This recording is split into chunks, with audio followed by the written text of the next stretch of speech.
Wonderful, wonderful. So I'm not going to do a PowerPoint. I will stick to an inspirational speech with no slides.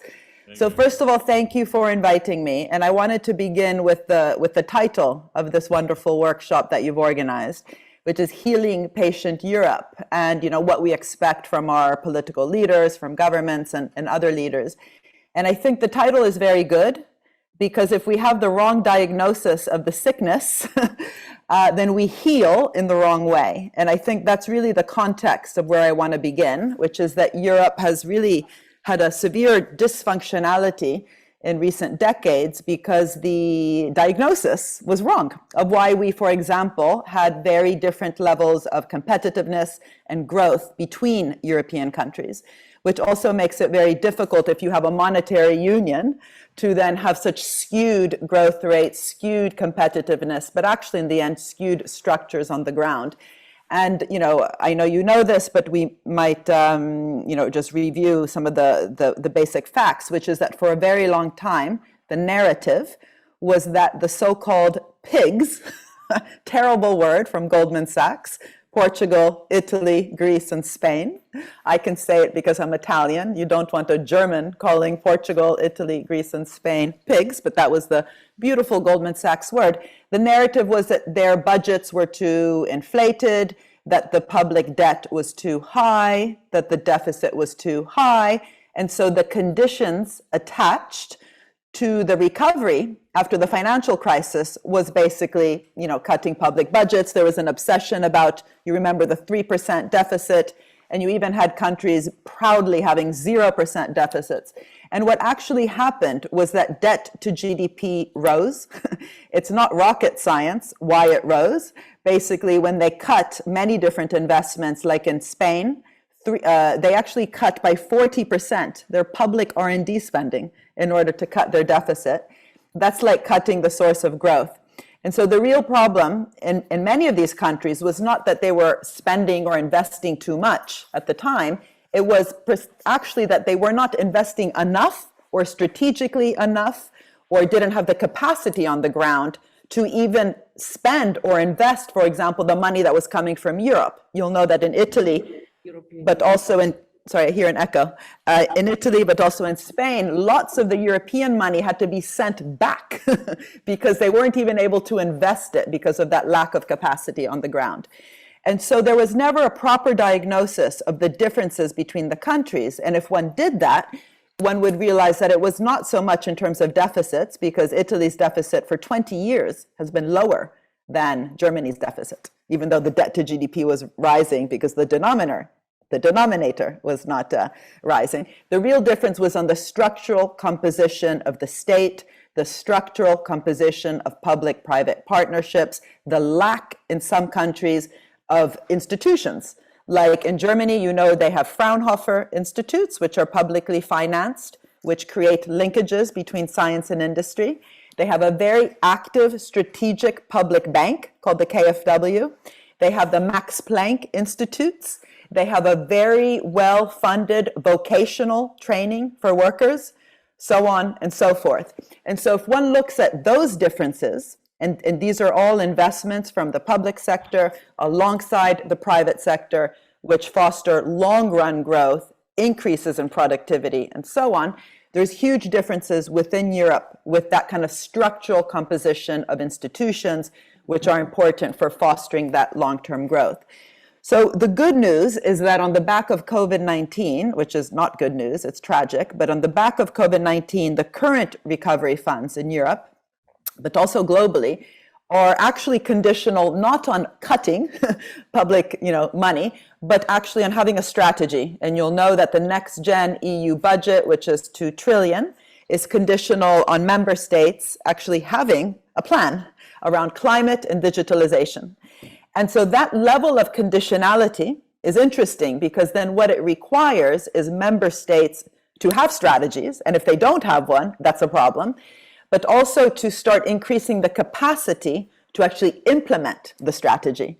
And I don't want to go into the details too much, but when I was the advisor for Giuseppe Conte until recently, in helping with the recovery kind of plan, it was quite stark just how little capacity on the ground there was to implement something as strategic as a Green Deal, which, lots of money, but it's going to be a missed opportunity if we don't have the tools.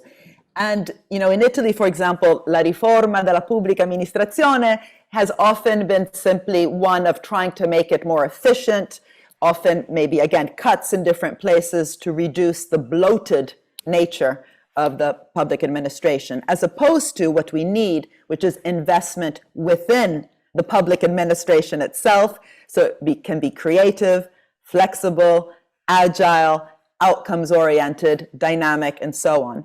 And I've just written a book called Mission Economy, Missione Economia, is how La Terza translated it, looking at how NASA, for example, went to the moon and back 51 years ago, and they put a lot of attention on redesigning procurement policy, for example, in order to partner alongside the private sector in so many different sectors like nutrition, health, materials, electronics, software. They would have never gotten to the moon without the partnerships, but especially the tools for the partnership to be fit for purpose. They also realized very early on, the head of procurement, Ernest Brackett, said, if we ourselves in NASA stop investing in our own brain, our own capabilities within the state, we won't even know who to partner with. We won't know how to write the terms of reference with the private sector. And I think that's the situation we're in. We have many governments that have outsourced their capacity to the private sector, to McKinsey, to PwC. You'll know that Mario Draghi has outsourced to a large extent the Italian recovery package to McKinsey. No comment. Or if you want, we can comment on that. I'd be perfectly happy. Anyway, so in fact, my new book, I'll tell you, is about this. It's the consultification of governments, the McKinseyfication. And feel free to replace the I with the U, but this is the Pontifical Academy, so we have to be careful not to say bad words. So anyway, I do think there's something about this current moment that we're living through, which is both positive in terms of a mind shift away from the old Washington consensus conditionality of cuts to public budgets towards conditionality of investment, towards climate, digitalization, and so on. So what I have been writing about for some time is that if we want to be challenge-oriented, if we want to actually be bold and tackle the Sustainable Development Goals, we need to become really serious. We need to become serious in how to tackle them, how to create the capacity on the ground. And I've been advocating for this concept of challenge-oriented, mission-oriented industrial strategy, mission-oriented innovation policy, where the idea is that you don't just, blab about climate change and sustainability, but you turn it into a moonshot. Like, how do we together globally get 90% of the plastic out of the ocean in the next 5 years? How do we have 100 carbon neutral cities across Europe? How can we make these missions concrete and tangible so you can answer yes or no, did you achieve it? Yes or no, did you get to the moon? Had they just said space race, nothing would have happened, no?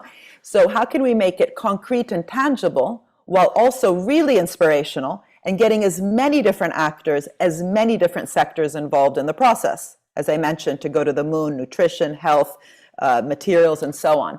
And so the climate change mission, which we have to get our acts together, as the IPCC report told us, we have 8 years left maximum, requires this kind of new investment trajectory innovation pathway, which I think the missions concept can help with. Because what we don't want is the opposite, which is we just give money around to different sectors, to different types of firms, small, medium enterprises, to different technologies, without asking why. What are we trying to achieve?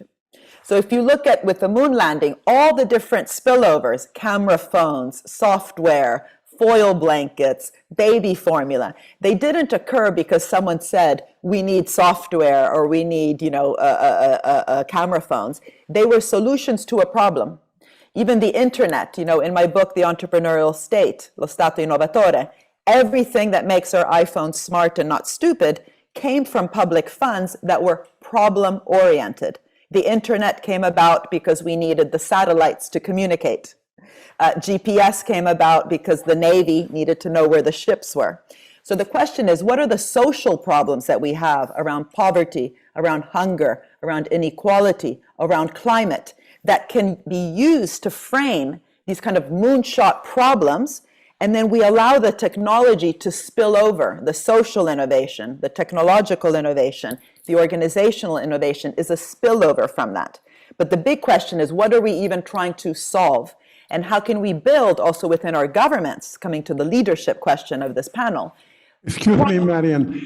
I must invite you to come to the conclusion in order to leave some time for questions and answers. They told me 20 minutes. I've only used 10. I can stop now, actually. Yeah, they told me 15. Anyway, I'm basically done. I'll just say, in my last, now it's 3 minutes. Just to say, I can't even remember what I was saying. What was I saying?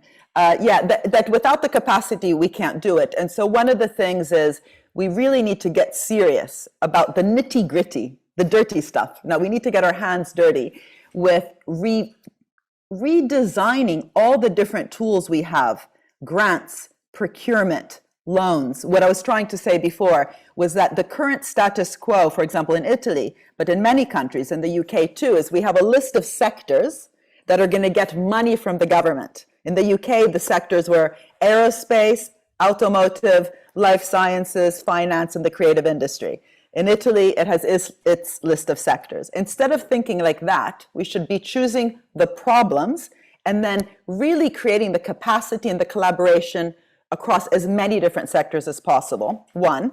Two, the institutions like La Cassa Depositi e Prestiti or the KfW in Germany need to be providing that patient long-term finance to those organizations and actors that are willing to move with us in that direction. So instead of picking winners, picking the willing. Third, we need much more conditionality. And this is where I think the Laudato Si, for example, is so full of insights around issues of subsidiarity, around the common good, around options and how to actually distribute wealth as socially as it's created. And, the conditionality that France, for example, put on the loans that were given to Air France and Renault during the COVID-19 recovery program in France, they were conditional on these companies lowering their carbon content over the next 5 years in order to get the COVID-19 recovery package.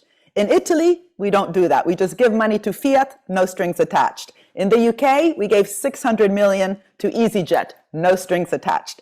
So redesigning the social contract means getting our hands dirty with the conditionalities at the center of the public-private interface.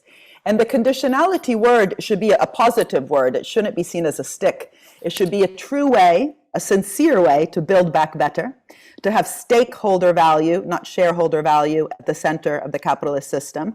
And, really, and this is my last point, I think there's an opportunity to elevate the concept of the public good to the common good, because the public good in economics is basically correction for a market failure. When you have a positive externality where the benefits are so wide to many, you have underinvestment by the private sector, so the public sector comes in and fills the gap, like basic research and development, clean water, defense. A common good is not a correction, it's an objective, right? It's an objective that we go after together, that we must collaborate, we must have collective intelligence, we must invest and innovate. It's a process through which we need market shaping and market creating, not market fixing. And so I will just end with that everything I've talked about, which is to have a new approach to the sickness, so we have a different healing, to have a mission orientation to public policy, to have as many different sectors and actors go after them together and redesigning the instruments to foster that, but also to redesign the social contract through, for example, conditionality at the center of public-private partnerships and less of a subsidy guarantee mentality is, I think, central to healing patient Europe. Thank you. Look, exactly 15 minutes.